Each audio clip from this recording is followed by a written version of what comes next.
Your eyeballs are almost the same size the day you're born as they'll ever be. A newborn's eye is already about 75% of its full adult size, while the rest of the body still has 2 decades of growing to do.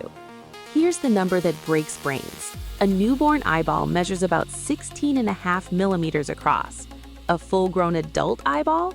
Just 24 millimeters. That tiny gap is the entire growth your eyes ever go through. Meanwhile, your body multiplies nearly 4 times in height from birth to adulthood. Bones stretch, skulls expand, legs shoot up, but your eyes barely budge. By age 3, they're already 95% of their final size. That's exactly why babies have those huge, irresistible eyes. Adult-sized eyeballs are crammed into a tiny face. Scientists call it the baby schema, evolution's trick to make every adult around them want to protect them. And here's what makes this even crazier.